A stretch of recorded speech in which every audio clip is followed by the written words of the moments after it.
ary miteraka alahelo ny raharanitranga teny amin'ny fetim-pianakaviana iray na ny anniversaire ka nafoizana ain'olona maro fa indrindra tanora tsy manatsiny izay misa 2 eto dia manamafy ny firaisapo sy ny fiara-miory amin'ireo fianakaviana rehetra izay namoy zanaka sy apiraitapo ary ireo fianakaviana ray manontolo ihany koa tamin'iny tranga mampivarahontsana iny. Tsapako ny alahelo sy ny fijaliana izay iainanareo ary tsy misy ny teny afaka anamaivana sy indrindra afaka amafy ny alahelo no ny famoizana tapoka ireo tanora zay eritreriny avokoa zay avanareo sy zanakareo. Izay indrindra no nampianatsoko an'ireo minisitra tompon'andraikitra izay misahana amin'ny vatana ity raharaha ity mba ahafahantsika mamoaka ny marina rehetra satria adiditsika adidinareo ny mitondra ary mampisongadina sy mampiseho ny marina rehetra ao anatin'ity raharaha ity. Ny vokatry ny fitiliana na ny analizy izay natao, ny vokatry ny enquête na ny fakana ambavany ihany koa izay afaka zaraina rehetra dia tokony ho zaraitsika ao anatin'ny mangarara, ao anatin'ny fahintsiny ary mba ilazantsika ihany koa ny marina rehetra androany satria saripady loatra rehefa misy aina nafoy izany, saripady loatra ary makarary ny ray aman-dreny, makarary ny fianakaviana ny antony marina namozana an'ireo ankizy, namozana an'ireo zaza sy zanaka ireo. Ary eto no ny ampanatsoko zany ny ministra misahana ny finaminam-bahoaka sy ny ministra misahana ny gendarmerie pirenena izay manaraka ny fanaovana ny enquête mixte ao anatin'ity raharaha ity. Eto ihany koa ny ministra ny fahasalamam-bahoaka izay misahana sy nandray andraikitra mikasika ny fitiliana, mikasika ny fitsaboana, mikasika indrindrindrindra ny fanarahana an'ireo olona rehetra izay marary sy mbola tsaboana ao anatin'ity raharaha ity. Ary nampanatsoka eto ihany koa ny ramatoa procureur de la République izay manaraka ny fanadiadiana sy mba ahitatsika ny marina rehetrarehetra ao anatin'izany lafiny ara-pitsarana sy araky ny lalàna mikasika ity toedraraha ity. Eo ihany koa ianareo Minada izay mpanao gazety izay isolitenan'ny vahoaka mba ametraka ny fanontaniana zay tena manitikitika ny olona mba ahafantarana marina ny vaovao tena marina, ny tena zava-misy marina fa tsy amin'ny alalan'ny famafazana lainga sy zavatra tsy mitombina ao anatin'ity raharaha ity. Ka ny raisiko adidy noho izany no nampiantso any tompon'andraikitra Isatsikajiny mba ampilapitsaina ny rehetra mba ahafahantsika ihany koa mitondra ny marina sy ny intsiny ao anatin'izao raharaha izao. Koa miaraba anareo Minada, miaraba anareo ministra sy madame procureur ary mamerina miaraba ihany koa any vahoaka malagasy. Miaraba anao Andriamatoa Filoha ary misaotra anao amin'ny fanasana ho anay Minada mpanao gazety izay hiezaka ametraka ireo fanontaniana manitikitika antsika rehetra ny atokantrano any eny anivon'ny fiarahamonina, ireo fianakaviana manamanjo, eo ihany koa ireo marary sitrana te alalan'ny marina. Eto ianareo tompon'andraikitra 4 Minada izay sy Abraham Razafy no hiezaka antany an'ireo fanontaniana rehetra ireo mba hivoahan'ny marina alalan'ny olona rehetra ny atokantrano any izay marina izay araky ny nambarany Filoha teo. Ny fanontaniako voalohany mikasika ny zava-nisy tamin'ny ankapobeny tamin'ny 14 Jona no nitrangy ny raharaha teny Ambohimalaza iny. Raharaha Ambohimalaza moa zany lasa nahafantarany rehetra azy nahafatesana olona 2 araka ny nambaran'ny filoha teo a inona zany ny tena nitranga tao anatiny ny raharaha Ambohimalaza iny angamba ny ministra ny filaminana anatiny no amalan'izay tamin'ny enquête izay nataonareo. Vakasika tamin'izay fanontaniana izay fa mialohan'izay angamba ny amelanao hanolotra ny arapam-panasananao andriamatoa filoha miaraba ihany koa atsika izay mandray anjara amin'izao fandarana izao ianareo mpampita vaovao sy indrindra ianareo voaka malagasy izay manaraka an'izao fandarana izao. Marina tokoa ny voalazanao fa io andron'ny asabotsy 14 jona io dia nisy lanonam-pianakaviana nitranga tany amin'ny faritra Atsinanana Antananarivo iny fankalazana tsy herintaona fahaterahana izy io. Nanomboka teo amin'ny tamin'ny 7 hariva teo zany ilay korana ary nifarana tany amin'ny tamin'ny 3 maraina tany hoany. Maro ny sakafo sy zava-pisotro izay naroso tamin'ireo olona nasaina tamin'io lanonam-pianakaviana io izay voaisa eo amin'ny 50 manodidina eo zany ireo olona tonga nanatrika n'io fety mpianakaviana io izay mpianakaviana daholo moa zany zareo ny akamaroany. Nanomboka teo amin'ny tamin'ny 12 alina teo eo nefany dia nisy tranga voalohany izay tena nampiay ahy tamin'io toerana nisiny ny lanonana io. Inona ny zavatra nitranga? Nisy anankiray tamin'ireo mpikarakara sakafo nitaraina narary dia netinaingana tany amin'ny toeram-pitsaboana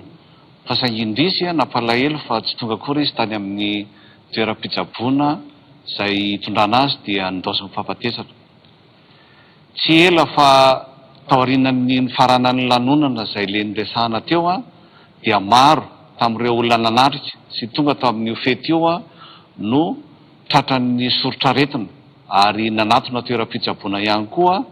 ka lasa nitombo zany ny olona ndraisina teny anivony ireny toeram-pitsaboana ireny. Satria ny ampitson'iny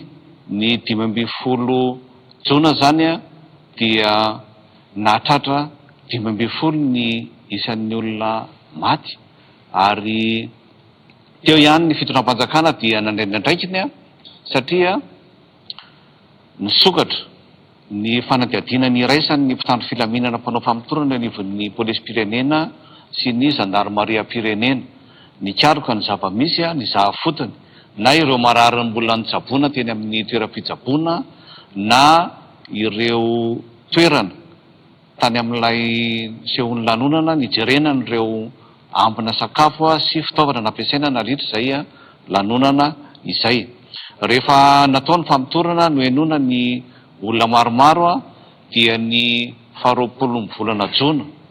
dia nisy olona 7 no natolotra ny fampanoavana teo anivon'ny fitsarana ambaratonga voalohany teto Antananarivo ka ny 3 tamin'ireo no nahiditra ponja vonjomaika ary ny 5 ihany kosa no nahazo fafana vonjomaika fa kosa arahan'ny fitsarana maso. Tsy ela fa ny ampitson'iny ihany zany hoe ny 20 volana jona dia nahazo délégation judiciaire indray reto mpanao famitorana eo anivon'ny mpitandro filaminana ary mbola mitohy izay famitorana izay hatramin'ny tsika miteny zao mba amana marina ka maro ireo olona noenona. Ao zany ireo niarambonina ka nivoaka ny hôpitaly Soamatsara, ao ihany koa ireo fianakavian'ireo olona nidosy mifampatesana ary eo ireo vavolombelona ary tsy adino ireo olona izay tena ahihina amin'ity raharaha ity. Ohatrohatr'izay zany ny zavatra nisy sy nitranga tamin'io andron'ny 14 volana jona io. Ya miora misaotra manimeny fitenena anterina izay arapa izay Andriamatoa Filoha antsika rehetra izay manaraka an'izao fandarana izao. Andriamatoa Filoha ontsany fo mijery renim-pianakaviana mitomany ny zanany maty, ontsany fo mijery an'ireo havany izay mitomany ny havany maty. Mahakasika n'ity tranga teny Ambohimalaza ity Andriamatoa Ministra, voaresaka matetika ny tranga hoe botulisme, ny tranga hoe empoisonnement, ny fitondram-panjakana hatrany amboalohany no efa nametraka hoe resaka fanapoizinana izy ity fa tsy resaka fahapoizinana ara-tsakafo. mipetsaka ny faneho-kevitra hoentin'ireo olona izay atao hoe professionnel ao anatin'izay raha tsy resakytsika afa-tsy ny dokotera ny mpitsabo na avy eto Madagasikara izany na ny avy any ivelany. Io ihany koa ny faneho-kevitra mety ataontsika hoe ara-politika fa misy voaresaka ao anatin'izany mety ohatra mety ho fahatapahan-jiro ary voaresaka ny tao anatin'ireny mahakasika ny mety hoe andraikitry ny fanjakana ohatra ny jirama ao anatin'ireny. Andriamatoa ministre inona ny tena zavatra marina takina anatin'izy ity hoe botulisme ve sa empoisonnement marina no voaresaka atao anatin'ity raha Ambohimalaza ity. Misaotra ny amin'ny fanontanianao alohan'ny marina ny fanontaniana dia miaraba fanatanao Andriamatoa Filoha, miaraba antsika manatrika eto amin'ny efitrano ary miaraba ny vahoaka malagasy amin'izao fotoana eto. Raha vao nitrangy ny affaire Ambohimalaza iny dia latsinainy maraina dia efa nidina teny atoerana ny tenako niaraka tamin'ny ekipa tao anatin'izay tao amin'ny HGRA ary efa nanomboka ny investigation amin'ny laboratoire. Tamin'ny voalohany dia ny rano tao anatin'ny vavon'ilay olona suc gastrique aloha nalaina tao anatin'izay dia nitestena ilay izy dia nahitana fa rehefa ohatra ka amena an'ilay souris ilay izy dia maty. Dia tao anatin'izay efa nanontaniana koa ilay marary satria amin'ny fitsaboana dia tsy maintsy misy interrogatoire aloha ilay olona hoe inona ny zavatra nisy dia tao anatin'ny interrogatoire an'ireo olona ireo nahitana anankiray satria tamin'ny fotoana latsinainy maraina mihitsy ilay ramatoa vao niditra tao amin'ny hopitaly dia olona nihinana donaty ao anatin'izay. Zavatra anankitelo no tsy mampatombona ilay botulisme. Voalohany indrindra tsy mbola nisy mihitsy ny hoe no zany patisserie no mahatonga an'izany botulisme zany. Mahatonga botulisme dia ny charcuterie sy ny resaka sakafo ambifotsy raha hoe sakafo ny resahana. Ny faharoan'izay dia satria namena an'ilay totozy ilay donaty satria nalefa tany amin'ny laboratoire teto anivy ministère CSQDA dia hitra dia maty ilay totozy. Fanao rehefa ohatran'ny hoe manao test de toxicité ary raha ohatra hoe botulisme io dia namena an'ilay totozy fa nitrangana botulisme maty ny totozy après 3 à 4 jours, 3 na 4 andro vao maty ilay totozy. Ny fahatelo aorinan'izay ny anatin'izay argument izay dia ny botulisme tsy mahatonga fahasamban'ny aty tsy mahatonga fahasamban'ny fo ary tsy mahatonga fahasamban'ny rein na ny vo fa ireo olona ireo rehefa nalefa ny analyse fitiliana tany amin'ny laboratoire dia simba ny sela ao anatin'ny fony, simba ny fonction rénale na ny voany ary misy olana amin'ny fony. Ny fanjakana zany vao nanomboka izay teto anivy ministère dia efa tonga dia hoe tsy botulisme zany io. Amin'izao fotoana izao tsika misy ny mijery ny hoe médecine basée par les preuves dia mijery ny recherche scientifique nisy eraka izao tontolo izao ny olona efa nisy ve zany patisserie zany na tonga botulisme tsy nisy io na anankiray ary. Dia ndroso tao anatin'izay zany zahay tamin'ny fomba nanaovana ilay fanadidina dia vao nanomboka mihitsy dia efa fantatra hoe fanampozinana io na empoisonnement fa tsy resaka an'izany botulisme izany. Ny miaratsy mira vetivety ny symptôme na voaresaka atao anatin'ireny Andriamatoa ministra nisy fanadidina na interview izay nataonao teny anosy teny amin'ny hopitaly HGRA mahakasika an'ilay hoe manjavozavo ny masony izany hoe tsy tafiditra ao anatin'izay symptôme izay nefany atao anatin'ny fanadidina noentin'ny mpanao gazety ary fijoroana vavolombelona noentin'ireo izay atao hoe ny survivre atao anatin'ireny dia nisy an'izay symptôme izay ahoana ny mahakasika an'izay hoe tena ao anatin'ilay symptôme ave ity hoe manjavozavo na mandro roa ny maso tratra'izay empoisonnement sy ny botulisme izay. Eny tompoko. Ao anatin'ny symptôme na soritra retana dia tsy niteny zany ilay olona hoe mandro roa ny masony. Dia nefa ny tena caractéristique amin'ny botulisme mihitsy ny hoe mandro roa ny masony. Diplopie filazana azy amin'ny teny frantsay. Ireo olona ireo nefa tsy fanao diplopie tao anatin'izany. Fa ny rehefa mandeha anatin'ny mandroso ohatran'io mantsy ianao tsy zavatra raina roa ny jerena fa ny soritra retan'ilay olona miaraka amin'ilay analyse rehetrarehetra dia izay nahatonga hoe satria misy olona mantsy mitarika any anatiny any ohatra hoe manao paralysie ilay olona, malemy ilay olona. Dia nefa ireo olona ireo vetivety kely izy dia tonga dia tsy afaka mihetsika rehefa nijerena dia tsy hoe paralysé izy fa tsy afa-mihetsika ny vatany. paralysie-an'ny botulisme dia paralysie manomboka any amin'ny extrémité miakatra tsikelikely mandrapatonga any mitova fisefoana zay mahatonga any amin'ny telo efatrandro any zany le olona zay vao manomboka misepitra fa reto olo reto tsy reto ny zavatra misy fa tonga dia tsy afaka metsaka ny ratsambatany dia tonga izy dia sepitra tout de suite dia tonga dia misy mijanona ny fony tsy tafiditra anatina botulisme mihitsy zany ary rehefa ohatra ka hoe misy problème cardiaque le olona raha misy ary dia satria tsy afaka miaina izy dia sepitra ny fony sepitra ny raha ino zany avokaviny dia vokatra izay dia reraka ny fony dia mijanona ny fony fa reo olo reo problème cardiaque tonga dia mijanona ny fony tsy ahoana hoe tonga dia mijanona ny fony saturation 96 97 98 fa tonga dia mijanona ny fony ary rehefa ohatra ka ndraisin'ny dokotera izy ka nataon'ny dokotera massage cardiaque dia tonga dia velona avy hatrany ny botulisme tsy mirépondre zany fa tonga dia rehefa maty le olona dia maty. Analyse anareo Andriamatoa Minisitra araka ny nambaranao nampanao analyse teto Madagasikara namantarana izay hoe empoisonnement zay na rehefa tany ivelany ihany koa ilay analyse raha ny nambaram-panao gazety vahiny izay nanao fanadihadiana tany ivelany tany zany dia hoe tsy manana capacité détecter botulisme io laboratoire tany ivelany io inona moa zany io laboratoire io aiza io laboratoire io fa tohatra ny tsy nambaranareo manko mikasika an'izay laboratoire tany ivelany izay tsy manana an'izay capacité ana botulisme izay tokoa hoe zany io laboratoire io lay olona nanao an'ilay analyse ihany koa toa tsy manana an'ilay compétence raha ny nambaran'izy ireo eto ianao anambaran'izay hoe inona marina ny zavatra misy. Tena nataon'ny ministera amin'ny fahasalamam-bahoaka lahara-pahamehana ny fitadiavana an'ilay singa hoe inona satria ny totalin'ny laboratoire nandefasana an'ilay singa dia anankefatra anankiroa teto Madagasikara ACSQDA teto an'ivy ministera ny NSTN ny anankiray dia rehefa tany ivelany tany France dia ny Institut médico-légal de Strasbourg ary nandefa analyse fanefa njany tany Maurice.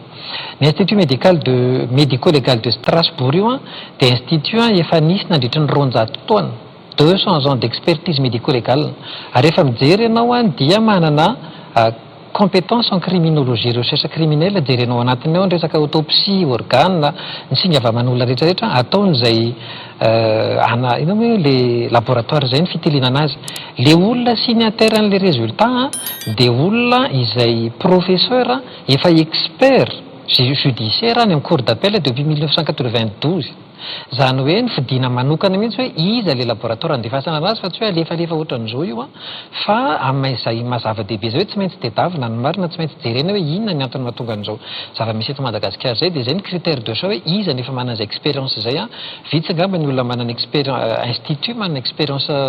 200 ans zany 2 siècle nanana an'izay le olona dia zay ny antony hoe tany nandefasana le analyse ary tena manana compétence amin'ny resaka toxicologie le olona ny hitaritan'le mpanao gazety anazy masy dia hoe tsy manana compétence na botulisme marina zany satria vao nanomboka anie dia efa hita hoe tsy botulisme inona moa zay nandefasana rarany anatina botulisme raha ohatra ka hoe vao manomboka izy dia efa fantatrana hoe tsy botulisme io fa poizina dia natao teto an'ivy ministère hoe inona zany le poizina nahatonga ny olona faty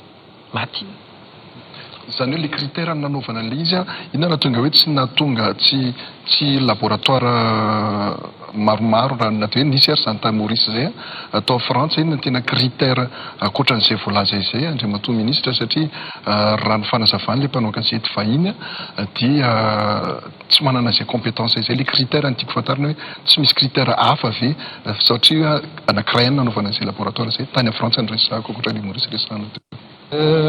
ao Strasbourg dia misy laboratoire anatina pôle biologie dia rehefa mijery ao anatin'ilay pôle biologie ianao dia misy hoe toxicologie ao anatiny dia ao anatin'izay no misy antidopage dia mety izay ngamba dia ilay mpanao gazety antidopage fa zay na mahatonga namame ilay anarana ho antsika satria manana accès amin'ny internet daholo tsika Institut médico-légal de Strasbourg ny anarany dia jereo fa ao anatiny ao misy hoe toxicologie dia ao anatiny mihitsy ny compétence ny recherche olona maty ao anatin'izay. Le kikina kely le tena mahatonga anareo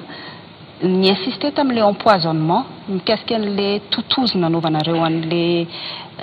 izy tsara verina azavaina tsara hoe ahoana tsara napanao nisy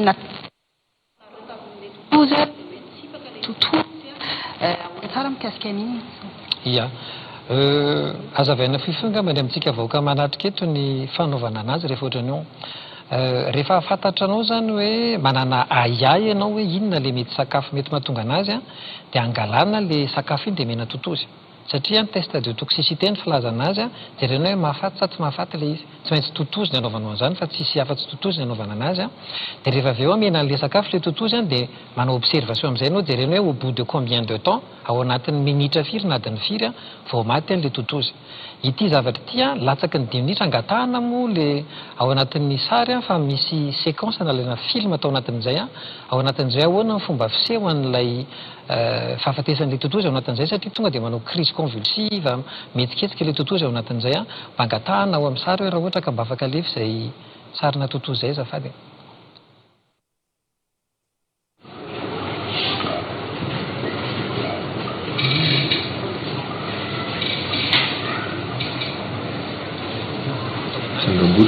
Matiny ray.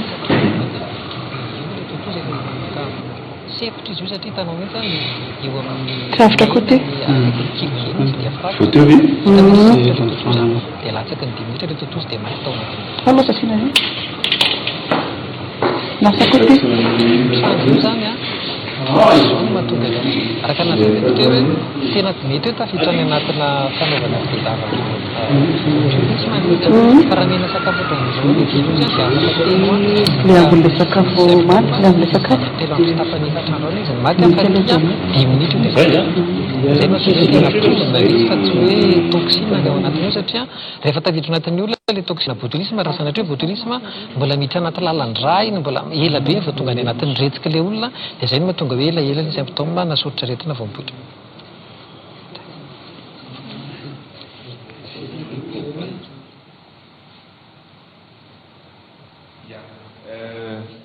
Ny zavatra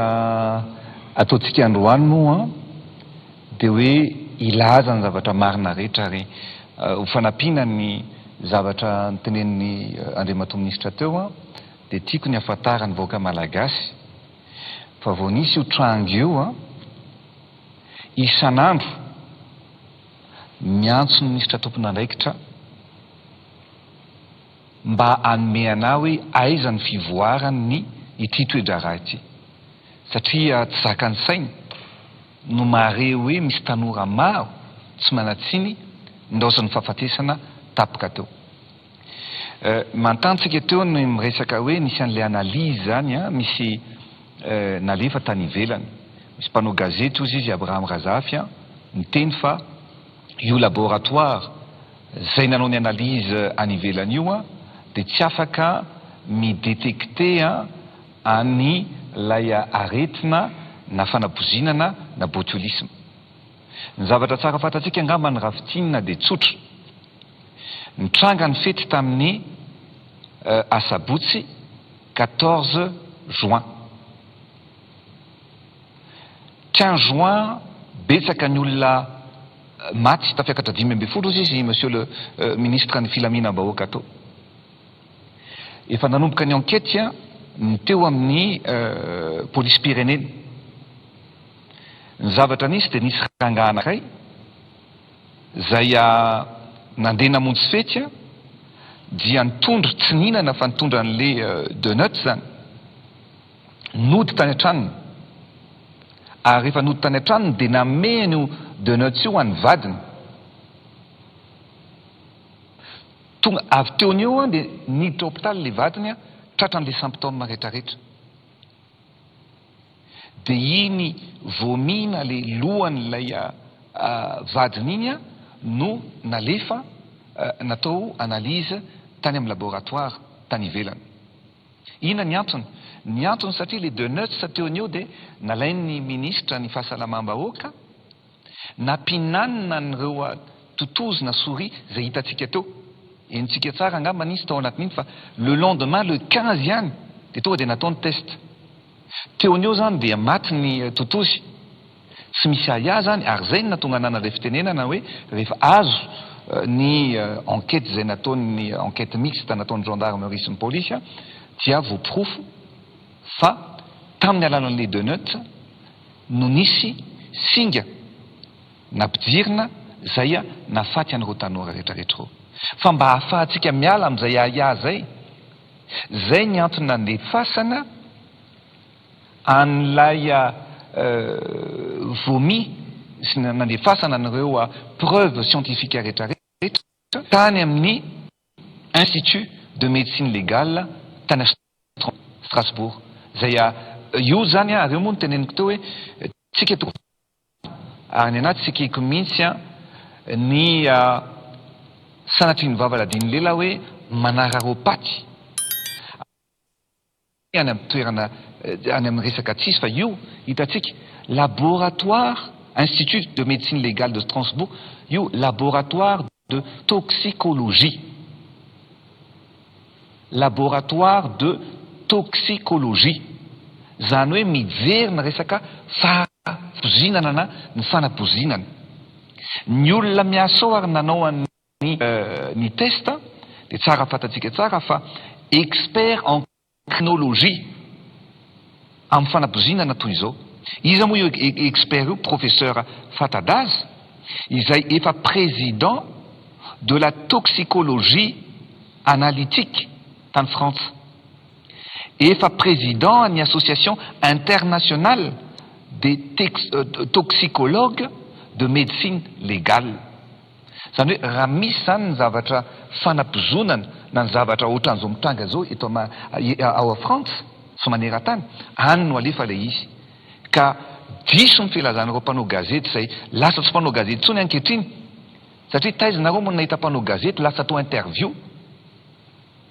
eto amintsika eto Madagasikara ihany misy an'izany. Asa inona ny tanjon'ireo olona ireo dia akatokeo ny baraingo fa ny zavatra tiako lazaina zany dia ny hoe isaorana ny ministère nanana an'izay réflexe zay hoe andao atao ny test ary rehefa mivoaka ny test tany dia voaporofo ao anatin'io fa nisy singa zay pozina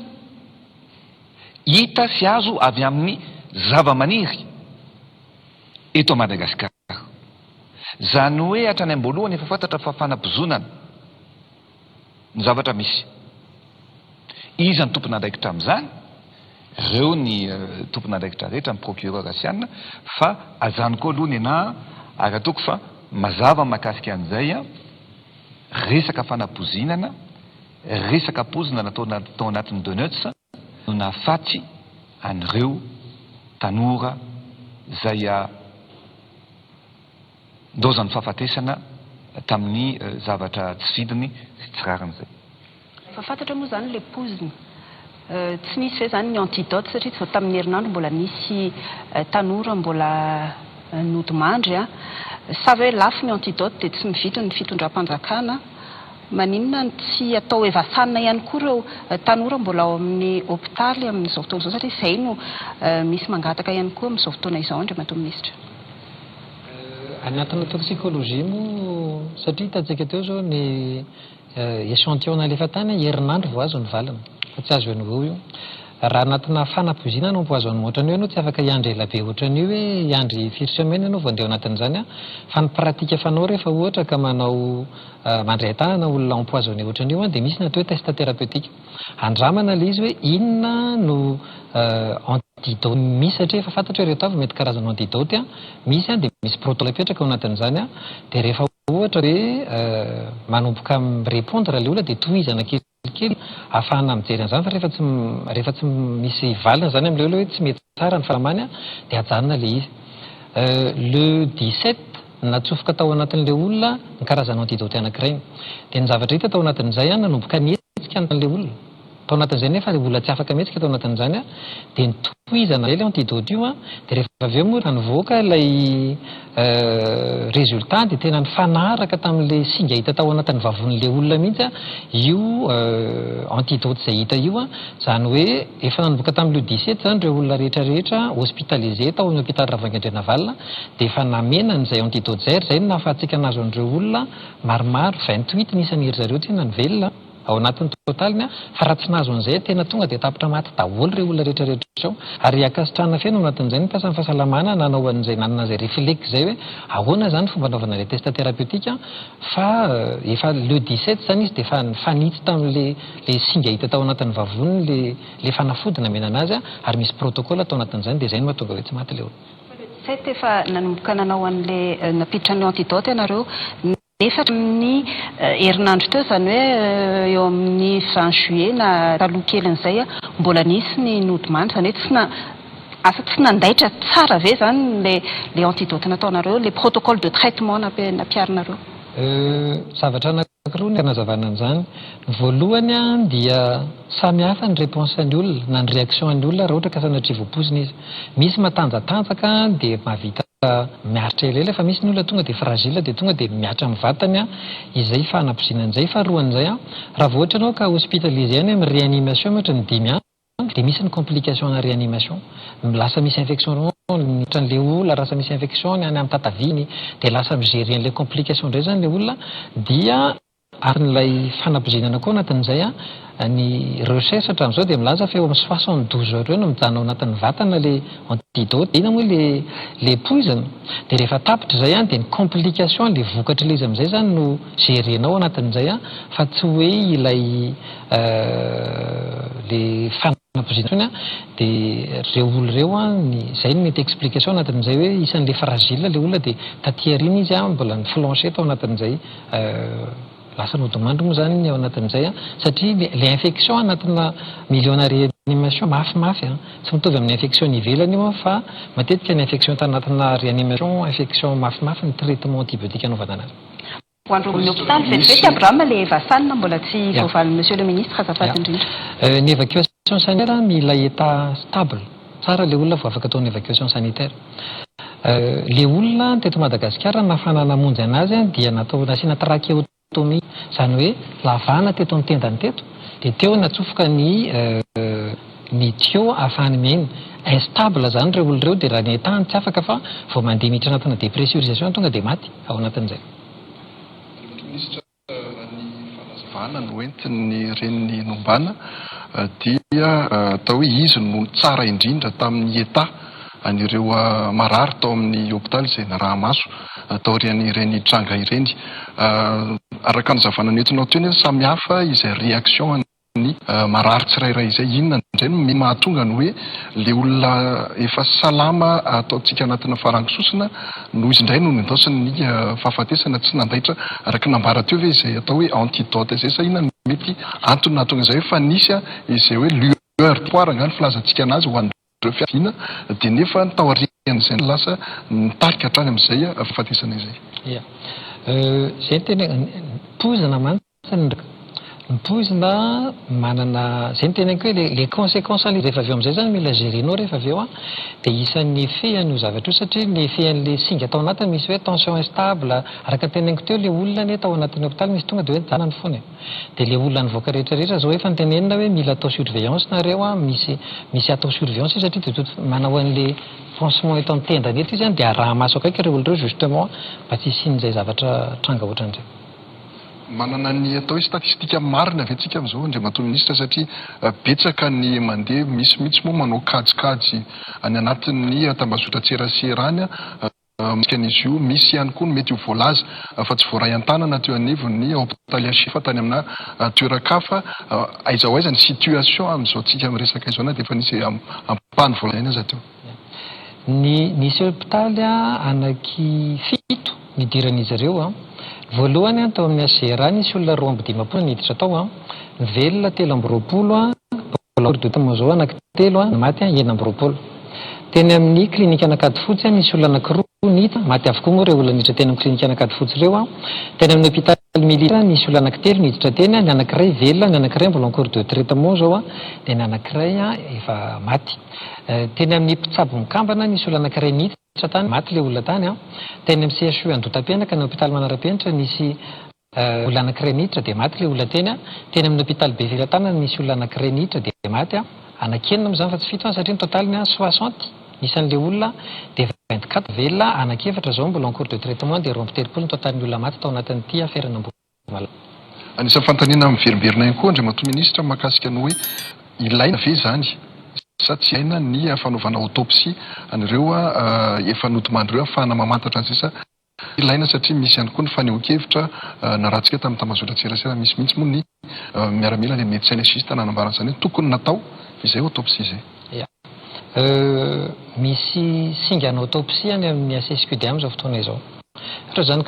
hoe le pozina nefa fantatra hoe inona ao anatin'le izy raha ohatra ka hoe satria izy io mantsy mandeha par étape hoe inona ny échantillon alefa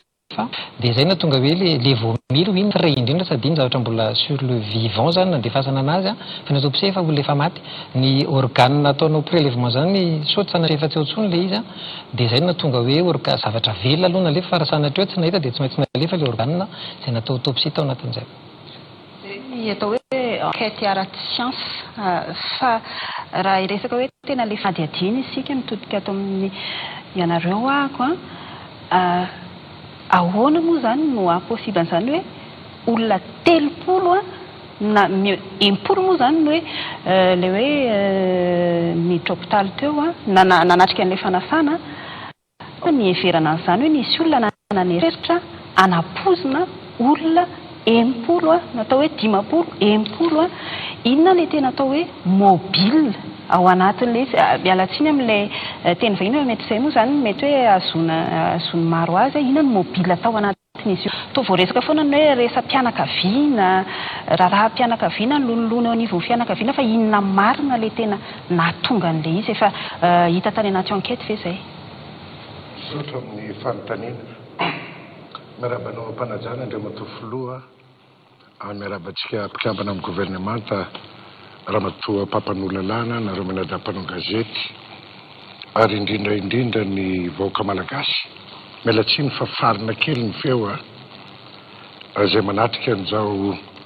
fandarana mivanao zay veriko fa zava-dehibe tokoa raha mitodika amin'ny fanontanianao dia natsiary ny toromarika voalohany namen'andriamatoa filoham-pirenenay izay mirahalahy tamin'ny voanitrango zavatra io satria ohatran'ny lanonana tsotra rehetra tamin'le 14 dia nisy ny évacuation ny zavatra voalohany indrindra ny eritreretina na tiana na tsy tiana satria ny nahazatra dia ohatran'ny hoe intoxication alimentaire nandeha avy hatrany nanome toromarika andriamatoa filoha dia nakany amin'ny asira zahay dia teo nefa nahita théoriquement atao hoe verbalement tamin'ny mpitsabo hafahafa izy ity dia nitohy tamin'le resaka nytenenina teo moa misy test préliminaire natao dia hita fa fanapozinana le izy ninina natao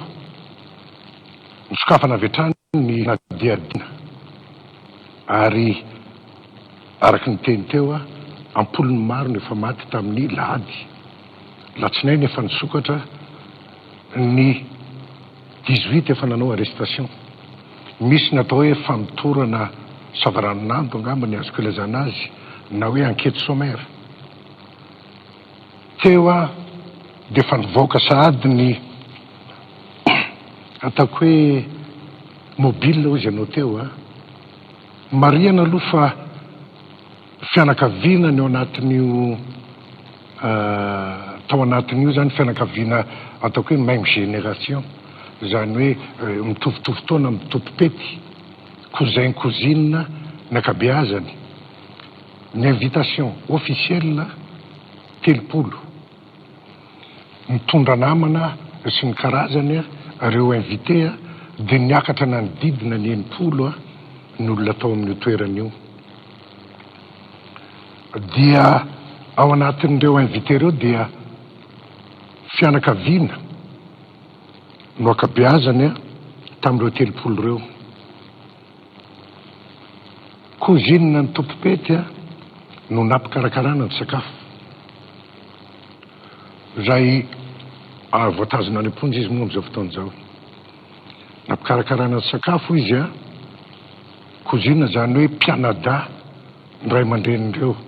ny tompopety ny vavy neny rahamatoa anankiray io ny lahy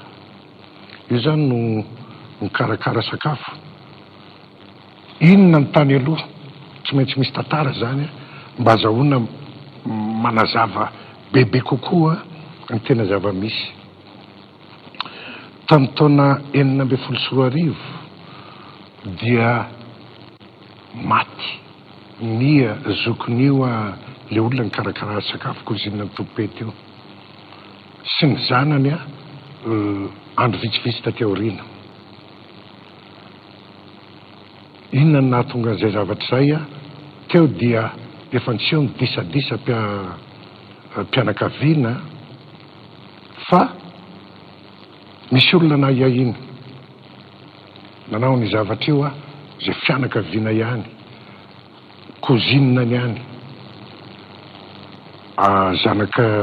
zanaky ny anabaviny rainy moa zany, ary mbola kozinina ny tompopety ihany koa. Taty amin'ny taona 20 dia vaky ny resaka ary nitera-pahabe maso olo io a fa ianao mantsy an'le kozinany no nanapozina ny zoko ary nahafatiny zanany. Kozinina ny tompopety a sady kozinina le mpikarakara sakafo. Zay le ataoko hoe resa-pianakaviana, disadisa-pianakaviana. Ny amafy ny ataoko hoe fanolanana sy ny fandrafiana atao anatin'ny fianakaviana. Teo anelanelan'izay ny vadin'io kozinany zay nitondrony ho nanomepozina ny zokin'io a dia io zany a no miaraka tamin'le kozinina le zokiny maty. Asana mazava le fanazavako sakaiza zany zareo sakaiza ary na bevokany le zokiny ny vadiny kozinany le tondrony io. Ary io olona io ihany koa dia mbola nanana fifandraisana tamin'ny tompopety sy tamin'ny mamany tompopety, dia mitombo ny disadisa taty amin'ny taona 2024 ary zay no tena nahatonga n'le zavatra tsy ampiheverana tsony a no raisiny le kozinan'io a ho mpanampy azy ilay olona nytenentsika mpikarakara sakafo. Raha ny eo amin'ny ara-pivelomana dia sahirana tokoa izy a fa le olona kozinany etsy amin'ny ilany zany a metimety kokoa amin'ny fivelomana. Teo zany ny tena nanomboka ny amafy ny fankalana any fianakaviana ary nanana ny olona io saina voasoratra anatin'ny procès verbal zany a misy fiekena ary mbola mitombo le tantara. Tamin'ny 10 Jona teo dia nisy fankalazana anniversaire ihany koa tao anatin'ny fianakaviana akaiky n'le olona saika ho pozinina fa tsy tao izy any dia najanona. Dia tonga ny tamin'ny 14 iny zany a ary somary vitsy any ny olona tao dia najanony aloha le izy. Tamin'ny le 14 dia zarany ary ny karakara sakafo maro ny olona dia tao amin'io no nanatanterahany an'le zava-dozana taony. Nahafantarana hoe izy nanao an'ilay hoe karakara sakafo izy ekena fa sao dia tondro-molotra no nanambarainy satria tia tsy tianay satria mankahala anay dia izy no tonga dia nitenenina avy hatrany hoe nanao azy. Tozakely ny tantara dia mahavaly an'izay dia tamin'izay fotoan'izay no nanatanterahano zay ako teo ny zava-dozana taony. Nitondra ny zanany izy tanterany, nampitondrana ihany koa izy ny zanaky ny kozinany anakiroa fa ny zanany naterany napetrany tany ambony riana moa ary tsy naseny tsy nahazo nidina ny voaka taty. Le zanany le niesy zany moa zany sy neveu satria mpianadahy-kely zay niaraka tamin'ny ray efa norarany ihany satria tany ampiangana zany ohatrany hoe nakinina taminy hoe tia mba hoe tany amin'ny anniversaire amin'ny havatsika any dia netiny ary norarany aza mihinana fa tafihinana dia indrisy fa lodimandry. Tamin'ny sabotsy ny lanonana no nitranga, tsy nivoaka ny trano mihitsy izy, nefa ao anatina ataoko hoe lakorobe moa filazan'ireny, satria tao ny tranondrazany ray aman-dreniny ery Ambomirary ery. Be dia be ny fianakaviana no mipetraka ao, misy faty ambohitra, tsy nivoaka tao mihitsy izy a, ratsy ny andro ny fandevenana ny alarobia manaraka an'io, ary tsy nivoaka hitsapa lahelo na anoatra zany a, fa niantso ny renin'ireo zaza mianadahy reo hoe mifona fa zany nahatonga an'ireo zavatra ireo a, fa tsy nieritreretiko hoe tokony ho avo azy mianadahy. Miditra amin'ilay fanontanianao amin'izay, olona ray roa no mikendreny a, dia taon'ny fekekeliko nataony no nanambarany a, fa no ny amehana sy ny zavatra nataony dia tsy nieritreretiny olona mpolony telopolo n'olona matiny le zavatra nataony, satria nieritreretiny a fa ho reto olo rety any no hovo an'le pozina, kanefa dia nahazo olona maro. Ary tsika ihany koa no manamarika fa tamin'le 16 angambiny raha tsy diso monsieur le ministre no nahazo nivoaka tany amin'ny FB nge zay raha tsy diso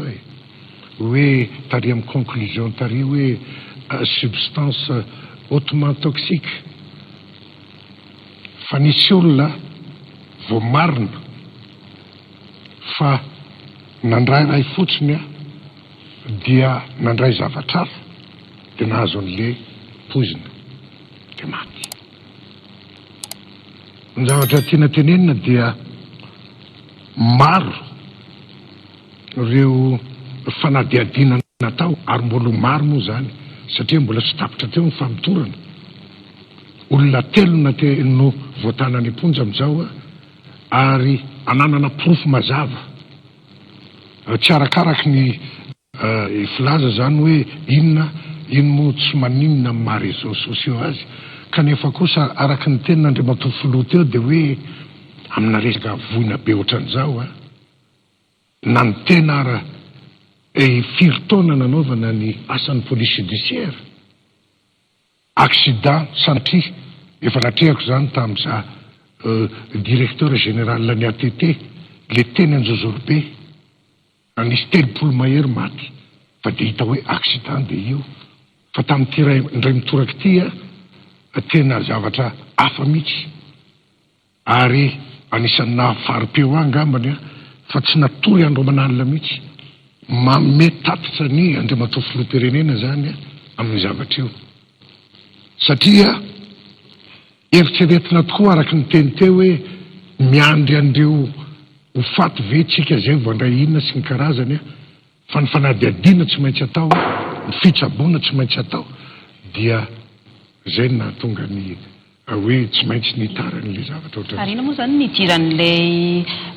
vadina mpanao baolina kitra kalaza, satria toa tsy nanatrika an'le fety akory izy. Le mpanao baolina kitra mbola anisan'ny fianakaviana, prahavavy ny mamany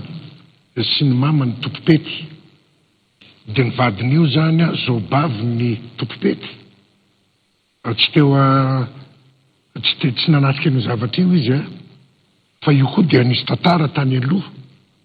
satria le namana mpanao baolina kitra dia olona nitaizany ny mamany tompopety, dia nisy disadisa koa tamin'ny androny a, dia miala tao izy, ary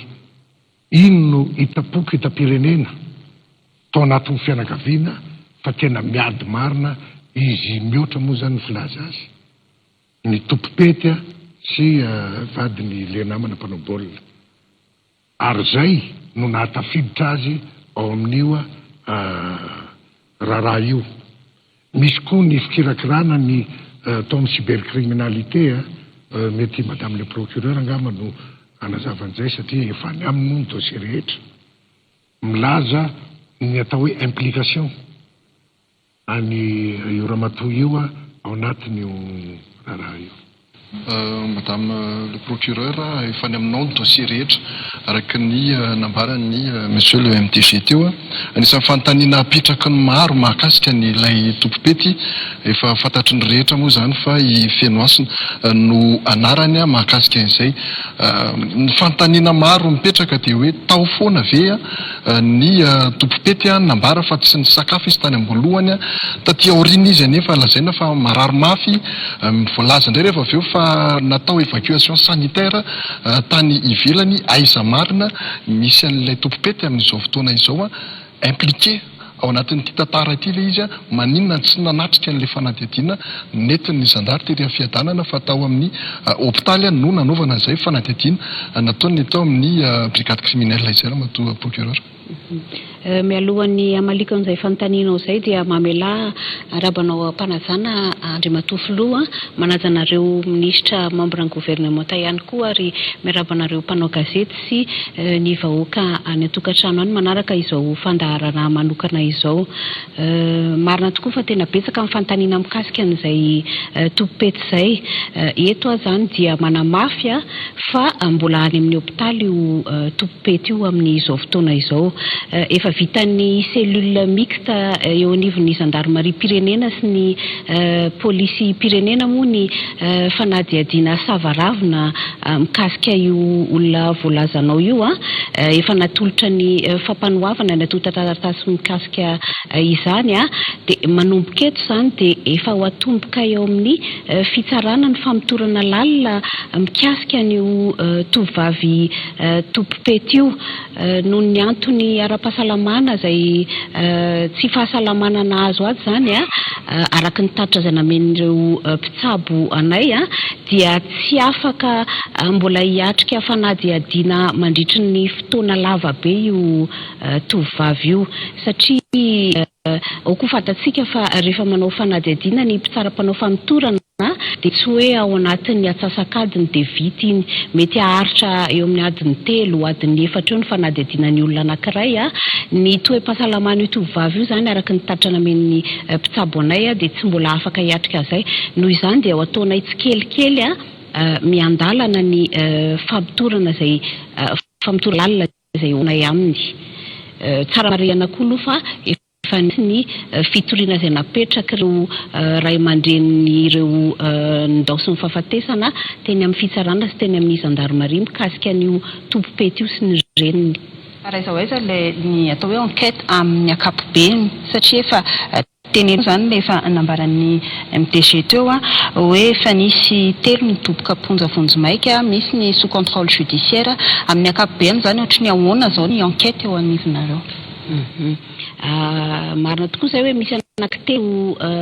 niditra ponja vonjimaika mandrapatonga ny fitoam-pitsarana. Efa teny aloha moa dia efa niteny foana izahay hoe misy ny vesatra mianjady olo ireo matoa nampidiry ny mpitsaram-panao famotorana ponja vonjimaika ireny olona ireny.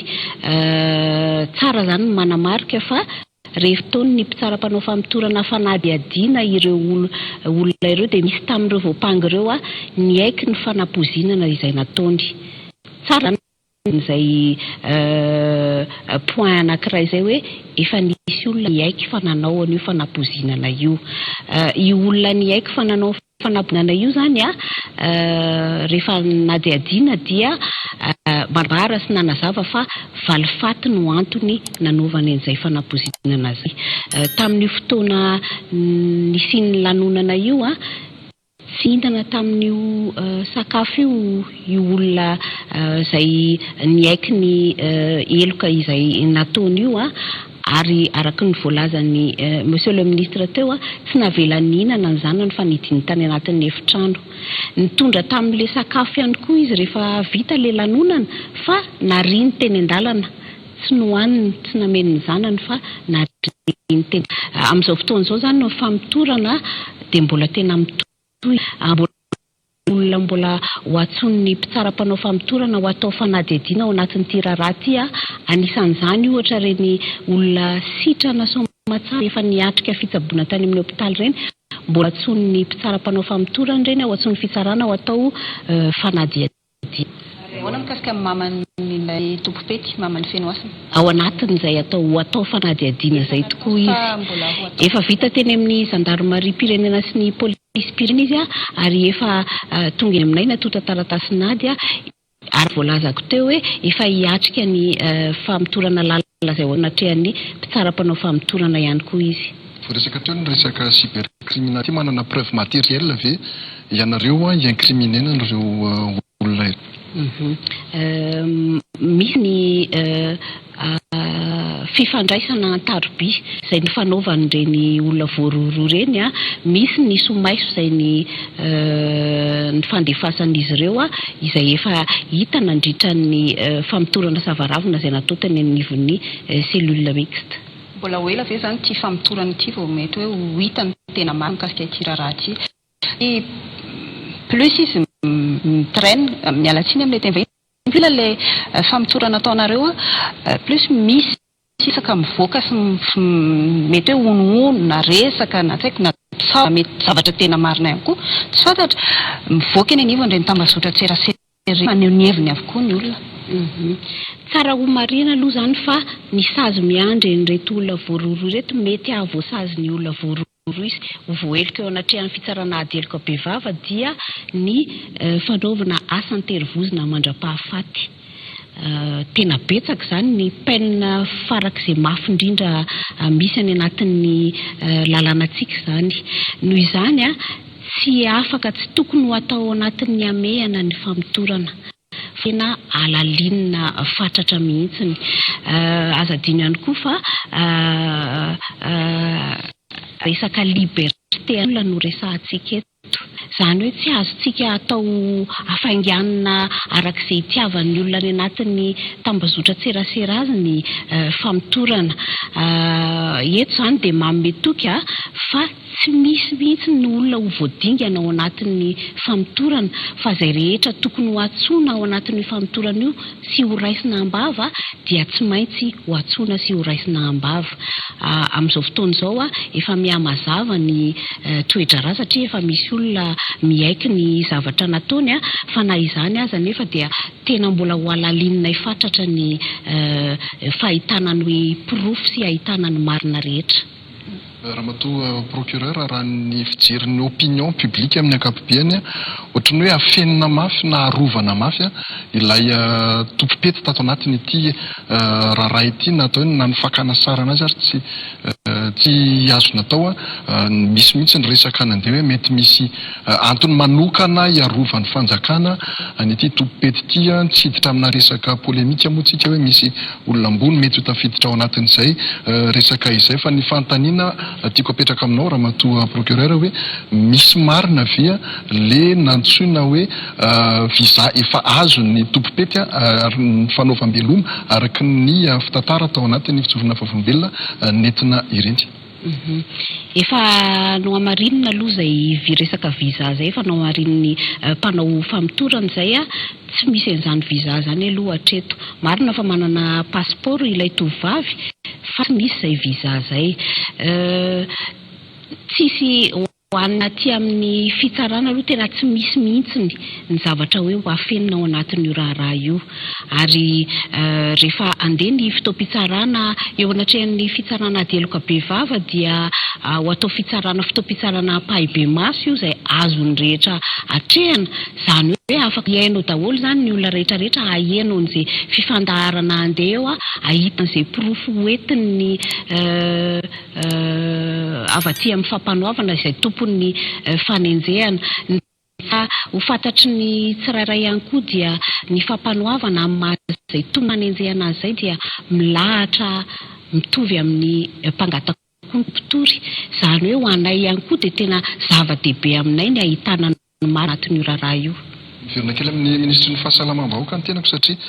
raky ny vaovao narahana teto amin'ny TV Plus Madagasikara androany ohatra misy ny fitarainan'ireo fianakavian'ireo narary teny amin'ny hôpitaly andriamatoa ministra mahakasika an'izay prise en charge izay fa mbola asaina mividy fanafody lafo izy ireo tao anatin'ny fitsaboana ngatsy ny raisin'ny fanjakana tany anaky fampanantenana nataonareo izay fitsaboana anireo marary teny amin'ny hopitaly ka mahatonga an'ireo fianakavianareo mbola mitaraina amin'ity androany ity. Ya hitako ilay publication iny nalefa ny fanadihadiana le ministera nisy olona anankiroa tamin'ilay vao niditra le olona vao an'ilay fanampozinana tao anatin'ny hopitaly dia le olona anankiroa ireo nisy nandoa vola 21 000 ariary ny anankiray dia nandoa 60 000 ariary mahery kely ny fandroany. Fa rehefa hita hoe nandoa an'izay vola izay izy dia tia aminay efa navela rehefa misy prova an'izay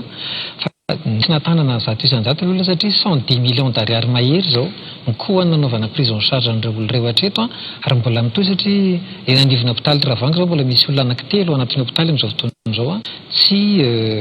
nandoa amin'izany tsy nandoa olona zany izy zareo. Raha ohatra ka manafaky ilay olona dia alefaso maka aty aminay hoe ty preuve satria misy ordonnance afaka anatiny fa ilay izy mantsy efa nisy akoatran'io nitaraina ohatran'io dia tena tonga dia efa mietao anatiny tenenao hoe havanareo nga io dia zay ozy tsy mananavana an'io araky n'le niteneny rehetra izay nandray ino misy teo fitenenana teo aoka ny marina no hitantsika. Raha ohatra ka hoe nisy an'izany dia averin'ny hopitaly le vola fa tsy maninona fa tamin'le voalohany zany le olona niditra voalohany nisy hoe nandoa vola fa vao hitan'le olona hoe ary le olona dia tonga dia efa name instruction hoe raiso tanana maimaimpona le olona dia tonga dia ndraisy tanadolo fa raha asaina mitondra ordonnance facture izy dia averina ny vola. Sendra fanontaniana nandalo tao an-tsaiko vetivety Andriamatoa Minisitra izay no teto Antananarivo fa manahoana moa zany mikasika ny tany Ambositra tany Toliara izay sy ny tany Mahajanga. Hatrany ambony moa dia efa nambara foana hoe tranga samihafa ireo satria le tranga anankitelo nyteneninao teo dia charcuterie no an'le olona nalefa tany amin'ny Institut Pasteur de Paris izay manana ny Centre National de Référence ana botulisme ny analyse an'le charcuterie dia ny anankiray tamin'izy ireo valy fa botulisme dia ilay tany Ambositra zany. Le anankiroa ny tany Mahajanga sy tany Toliara négatif. Apatsiriko vetivety ny tantaran'le olona izay nitondra an'le charcuterie tany Ambositra ny ainga avy any Tamatavy dia nividy mortadelle izy araka ny ao anatin'le interrogatoire nataonay amin'ny tan'le marary avy eo nataony tany anaty poketra le mortadelle ny alavany Tomasina nandrapatonga tany Ambositra dia nefa izay tsy fanajana ny chaîne de froid vokatrizay fitondrana azy ela be izay dia isan'ny facteur anankiray favorisant ahafahan'le botrikaretina mitondra le botulisme ao anatiny fa zay zany eto anivon'ny ministera tonga dia nandray ndraikitra avy hatrany ity anankiray ity tena nakana botulisme dia nalefa le prélèvement dia nitany satria le macédoine de pâte salade de pâte nisy le mortadelle nalefa nakany amin'ny centre de référence dia nalefa tany koa ny singa an'le olona fa quantité insuffisante izy dia anakefatra tamin'le olona avany any anatin'ny rano prouvé hoe botulisme miaraka amin'ilay macédoine. Fantaniko kely azafady Abraham amin'ny raha matotony mpampanololalana nisy pasteur zay niakatra parquet fa atao hoe ny zara vaovao tsy marina teo anivon'ny tambazotra Tserasera mikasika ny tiraraha Ambomalazy ity ihany. Nga moa zany zay maneho hevitra ve zany eo anivon'ny tambazotra Tserasera dia afaka hoe ampiakarina parquet ampiantsoanareo. Ny faneho-kevitra aloha dia malalaka amin'ny faneho-kevitra kanefa kosa ny fanaparitahana vaovao tsy marina ny fitenenana famafazana lainga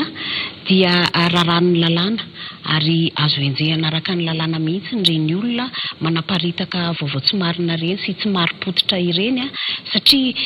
arak'izao hitantsika izao dia mampiteraka savorivory sy mampikorotana ny saim-bahoaka. Tia manaraka ity nga mba miora tsy ataoko hoe fanontaniana fa atao hoe fangatahana ihany amin'ny maha-mpanao gazety mitodika aminao Andriamatoa Filoha indrindra mahakasika ny fitantanana ny serasera momba nyity raharaha ity satria mpanao gazety amin'ny maha-mpanao gazety azy manao an'izay fitrandrahana izay ny vaovao rehetrarehetra mahakasika anazy mba tsy ataontsika hoe ho limitena amina vaovao officiel ny vaovao fa izay vaovao tena atao hoe voamarina avoakany mpanao gazety dia ho considérena avokoa ny fisokafan'ireo atao hoe loharanom-baovao rehetrarehetra angatahana aminao ihany koa andriamatoa filoham-pirenena mahakasika an'izay mba tsy isin'ny tranga satria ny rahantsika nalala teo zao ohatra andriamatoa filoham-pirenena ny mpanao gazety vahiny no manao an'izay interview zay tsy fantatra hoe firy minitra moa no nahatonga n'le interview fa pahany kely tao anatin'iny ary ny afara tamina resaka abrogation mihitsy na fanasorana teo amin'ny toerana za tompona andraikitra izany fangatahana ataoko hoe iraisanay mpanao gazety rehetrarehetra angamba izay fanamariana kely zay andriamatoa filoha fa ny tena fanontaniako andriamatoa filoham-pirenena mahakasika ny hoe inona marina moa zany ity antsoina hoe mahery vaika tsy nambaratra amin'izay tia mba afaka valinao ve izay amin'izao fotoana izao ny zavatra mitranga aloha dia tena sady mahavaky fo no tena hoe mampite ary tena andraisantsika andraikitra voalohany ny afatararina ary faharoa ny ahitana ny hazavana ary fahatelo ny anafaizana an'izay tompondraikitra ao anatin'izao raharaha zao ny tiako marinana dia ny fitondram-panjakana tsy manana olona rovana ny ova ny fitondram-panjakana dia ny vahoaka ny ataon'ny mpitsabo dia ny anasitrana reo zay marary fa ty trango ty dia mampalahelo satria fiainana fakazahoana ao anatina kaviana anankiray no lasa nitarika mihitsy atao hoe tsika affaire d'état ankehitriny ary eto moa zany dia miantsony rehetra hoe aleotsika mba tsy amendrofendro aniavan'ireo zay namoy ny akaiky anazy ireo satria mafy na mamoy zany olona zanaka na prêt-à-pot zay mbola eritserony zany eto dia miantsony rehetra mihitsy mba isin'ny reteux ary aloha re mba mivaovao marina ihany no lazaitsika sozaraitsika satria dia hita be loatra maro loatra ny lainga maro loatra ny olona ohatrany hoe tsy mahita atao afa tsy ove ka dia mitarika any amin'ny zavatra tsy izy ary zay ny tetaneniko aloha tika nanararopatsy ao anatin'izao zava-misy zao ny zavatra mitranga dia nandray andraikitra ny fitondram-panjakana nampendohany mandra-pahatonga ny androany ary mandra-pahitatsika ny many rehetra mahakasika an'io efa hitantsika taratra le izy satria tsy voandroany fa talohan'ny feti-pirenena zay fa niakatra tao amin'ny télévision nationale miteny hoe zao aloha ny zavatra hitantsika misy endrika fanavina nyty zavatra ty ary inona ny zavatra mitranga ao anatin'le izy eto dia noetin'ny ministre zay misahana ny gendarmerie zay misahana ny ao anatin'ny fanadiadiny ny zavatra misy ao anatin'izy io fa hofitiniko teo ihany koa ny procureur de la république sy ny ministre ny fahasalamana ny zavatra misy ary io moa le samy miteny daholo tsika fa marina hoe marary le nisy olona maty ary tena miray fo amin'izy ireo roa amin'ny telopolo be zao fa azadiny fa miasa tisorako eto ny mpitsabo rehetra zay nanao ny hainitso zavatra mba hanavotana an'ireo zay narary mety misy tsy mahafaly atsika mety misy tompon'andraikitra roa na telo ohatrany hoe sonjo ray lohasatsy rozan'izay ray mamarary io fa ny zavatra tsara mba tadiditsika kosa dia nisy telo amby roapolo no sitrana soma tsara amin'izao tsika miteny zao raha tsy fantatra ny singa voazitsika zany le singa ao anatin'io hoe ty le poziny ino no ahafahany mpitsabo sy ny dokotera na nasitrana an'ireo maro tsara ho fantatsika zany tsy ilaina ny évacuation sanitaire miteny aminareo fa za raha misy hain'ny prêt-tandrazana mbola afaka votana dia manao ny ezaka rehetra tsika tadidinareo ngamba nyreny mpiasa tany Liban tany Koweït sy ny karazany nandefasana avion ray manontolo anie satria migadra tany mba vody eto tandrazana firifiry ny olona maty any ivelany zay etoan'ny fitondram-panjakana ny voadin'izy ireo eto an-tanindrazany dikan'izany tena miray fo tanteraka amin'ireo zay niarambona ny tenako sy ny tompon'andraikitra isatsikajiny. Zavatra mampalahelo ahy ary mila mitandrantsika rehetrarehetra satria ny zavatra misy dia noho ny valifaty sy ny lomolomony mpianakaviana noa natonga an'izao rafitiniko ary satria za dia mahazo tatitra isan'andro niteneniny amin'ny mikasika ny enquête niteneniny teo amin'ny enquêteur zay sahan'ny polisy pirenena sy ny gendarmerie pirenena dia rafitinina le zavatra nitranga dia tsotra. Nisy an'ilay cousine anankiray ny tompopety zay nanao ny sakafo efa nanana lomolomy tamina cousine anankiray. Ny antony dia inona araka ny teneniny Andriamatoa minisitra teo, ny zokovavy nio nanao sakafo io na afaka lazaintsika hoe traiteur zany nanao sakafo tao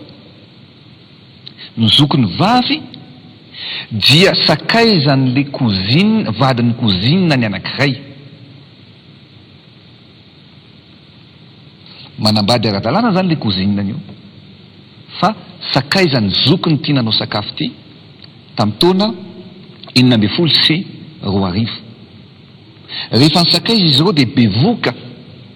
le zokony tia nanao sakafo ty ary nekeny mino fa tsy zakan'le cousine n'le vadiny io zany hoe misakaiza amin'le zokony tia nanao sakafo tia ka bevoka izy dia niteraka. Rehefa teraka ny zokony io nanao sakafo io 2 herinandro taoriana naterahany dia maty ary herinandro vitsy taoriana nandevenana anazy dia maty indray ny zanany ao anatin'ny enquête daholo zany. Io nanao sakafo io zany efa manana elo amin'le cousine ny anankiray namonjy sy fetsito hoe enao zaho ozy izy dia tsy miala aminao fa enao nafaty ny zokoko sy ny zanany ary tsy maintsy mbola hivaly aminao natao.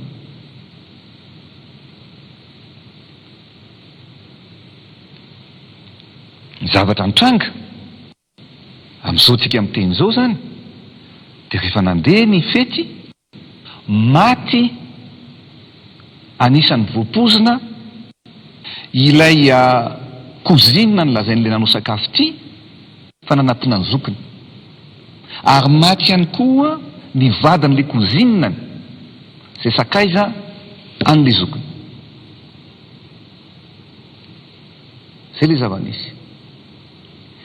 Ny zavatra nitranga dia araka neny monsieur le ministre teo zany dia ny hoe nanao aveu io vehivavy zay any amponjy io zao tamin'ny lay anabaviny lay mpanao baolina kitra zay any amponja ihany koa ny fona nandohalika taminy hoe zany navita an'izao ratsy rehetra zao fa efa mandry ny saiko fa vita ny valifatiko fa zakaiko zay ho zakaiko. Zay ny teneniko anareo hiteny marina tsika androany ary zany ny zavatra marina sy ny zava-misy ao anatin'ity tantara ty. Ny zavatra mbola nanao enquête moa madame procureur fa ny zavatra mbola mitanga dia izy nanao an'io poziny io mitondra ny zanany tao amin'le fety fa ny zanany nakatony tao an-trano tao amin'ny efitrano iray nanaovana ny fety tsy navela ny voaka tao ary tsy maty ny zanany fa ny zanany cousine hafa indray fa mifeterany hoe aza misakafo nareo fa mbola ny sakafo ihany dia maty le zany cousine hafa romenada. Rehefa nandeha ny fiandrasam-paty tsy mivoaka ny trano izy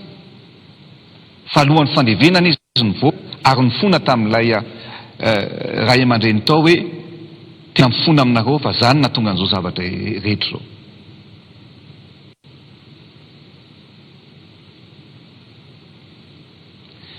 mazava be izy nanao sakafo tsy narary tsy maty ny zanany noentiny tao tsy sakafo tsy narary tsy maty ary rehefa nataony gendarmerie ny perquisition tany an-tranony mba tiako alefa kely eto amin'ny hainao manjery teto fa tratra tao an-tranony ny ody rehetra nampiasainy tao amin'izany.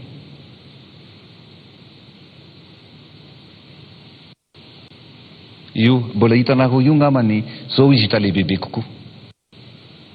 Ary rehefa nataony analizy tany ivelany dia ny zavatra hatramin'ny ao ny formule zany nafangarony comprimé nafangarony zavatra BDB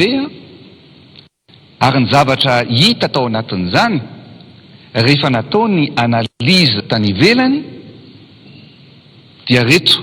ny analizy ho lazaiko nivoaka malagasy. Tsy nanaiky namoaka ny reto ny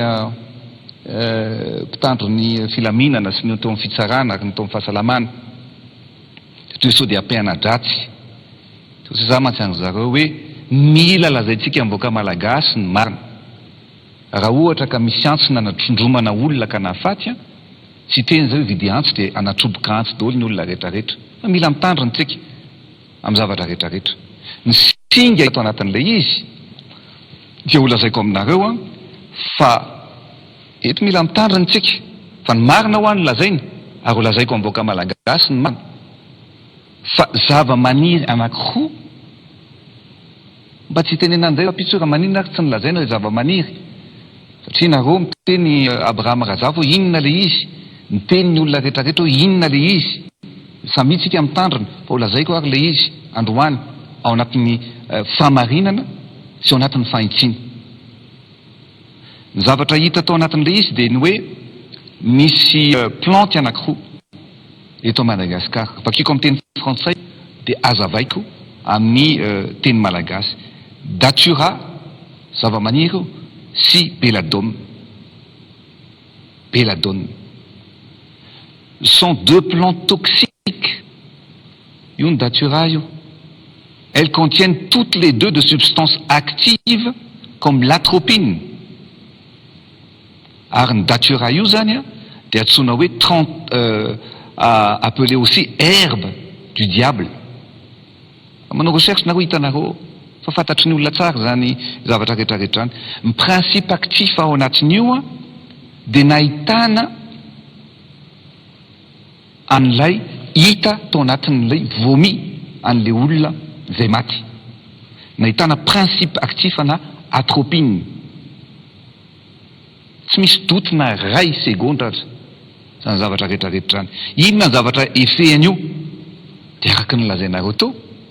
Mbonareo io menadaty mba ahafahanareo milaza vaovao marina ity. Raha forte dose io dia mitarika ny fahafatesana na ny paralysie respiratoire. Zay le datura. Ny belladone kosa dia miteraka ny vision floue, difficulté respiratoire et voire arrêt cardiaque. Io ny belladone. Io zany misy vo maintimainty io fa ny olana amin'ity belladone ity zany dia zao ireo voniny ireo zany dia fruits en capsule qui s'ouvrent à maturité pour libérer des graines noires. Fa ty ny tena zavatra mapana, toutes les parties de la plante sont toxiques, peut causer ny coma na voire la mort. Fa ny problème dia zao ny be noir io hitantsika teo iny zany lehibe teo dia sucré mamy mais extrêmement toxique. Vao mihinanao tonga dia tsy afa-miaina intsony ao anatin'ilay izy. Zavatra mampalaelo ao anatin'izy ity dia hoe fianakaviana noho ny olana ara-pitiavana, noho ny olana araky ny fielonana dia mahatonga zavatra ratsy mamaofady toy izao. Ary mila mitandra antsika rehetra satria betsaka ny faheno amin'izany resaka fampisaviana, amin'izany resaka famonoana olona zany eto amintsika. Fa dia ny zavatra mitranga moa tsy maintsy ataontsika ny ahitana ny marina rehetra ary mbola mitohy ny ankety ao anatin'izy ity satria araka ny fantatsika moa zany dia misy le fianakaviana roa, ny fianakaviana nanao sakafo direct tsisy maty, ny fianakaviany topety dia tsy voy ihany koa ny reniny, tsy voy ihany koa ny zanany, ny fianaka direct ao anatin'izay. Zany ka akin'ny fitsarana, akinina amin'ny manao ankety ny andehanana hatramin'ny farany ary anasaziana farak'izay mafy, farak'izay enjana an'izay navita an'izao zava-dratsy mampalahelo, mahonena, fa indrindra zavatra fantatsika betsaka ireo namana izay ratsy manatsiny domandry noho ny tao anatin'izao. Ary ny farany moa ny teneniko dia ny teny ilay olona nanao tany anaty aveo hoe tsy naposiko hoe olona maro toy izao no andozony tao anatin'izy ity, fa olona rehetra ihany no ny cibleko tao anatin'izy io. Ary tsara fantatsika fa any ampigadranany ihany koa lay mamarabe, tsy lazaina hoe dadarabe satria raha matoa moa zany le olona izay nanome mahafantatra an'izao an'ireto zavatra reto. Ary ny ministra moa dia mbola nanao ny fanadihadiana ihany koa ny gendarmerie mitondra an'io ireo zava-maniry ireo naniviny reny olona mahafantatra anazy, fa vao mifofonina zareo le izy vao nitenenina dia tonga dia fantatra zareo hoe datsy raty. Zay ngamba ny zavatra lazaina. Ary ampahafantarina zay fa nampanantena ny boaka malagasy ny hoe ny marina trany ary tsy hanafa ny zava-misy eto amin'ny firenena, fa indrindra moa amin'ny toy zavatra toy izao. Mankasitraka anao Andriamato Filoha tamin'ity fotoana natokanao ilazana ny marina ity ary niantsonao reto tompona andraikitra mikasika iny raharaha fanapoizinana teny Ambohimalaza iny ankasitrana ihany koa ianareo tompona andraikitra namaly ny fanontaniana napetraka sy Abrahazafa tamin'ity alina ity, alinalina amin'ny 7:30 minitra izao. Amarana anazy angamba raha misy hafatra avy aminao Andriamato Filoha. Tsika moa ny zavatra maranako anazy dia toa zany manao antso ho an'ny olona rehetra. Ny faneho-kevitra moa zao dia efa lasa ohatrany hoe atao na tsy marina na hoentina hitaritana ny resaka makany amin'ny resaka politika, makany amin'ny resaka fahakalana, makany amin'ny resaka zay tsy mitombona. Ary reto mamangataka mihitsy mba hisian'ny retenu, mba ho fanajana ny ain'ireo zay maty tao anatin'ity zavatra ity. Aloha reto tsy mba ho lalaovintsika, aloha reto ho ararotina, ary indrindra mila tsahatra ny fanehoana vaovao tsy marina, ny fanehoana vaovao tsy mitombona ao anatin'ity zavatra ity. Mila filaminana isika, mila fitoniana isika. Ary ny zavatra rehetrarehetra mitranga ankehitriny dia akoatran'izay zavatra misy dia irina ny korotana ny firenena. Ary tsika moa dia tsy andefitra mihitsy ho an'izay manakorotana, ary tsy tokony andefitra koa ny tompona andraikitra mareo izay manely vaovao tsy marina, satria tsy mety amiko ny filalovana ny zavatra toy izao. Ary indrindra tsekena koa ny mamendrifendro ary tsy ekena ny fanararopaty arak'izay ny teneniko zay. Ny zavatra mitranga eto amin'ny firenena jerevy tsara ary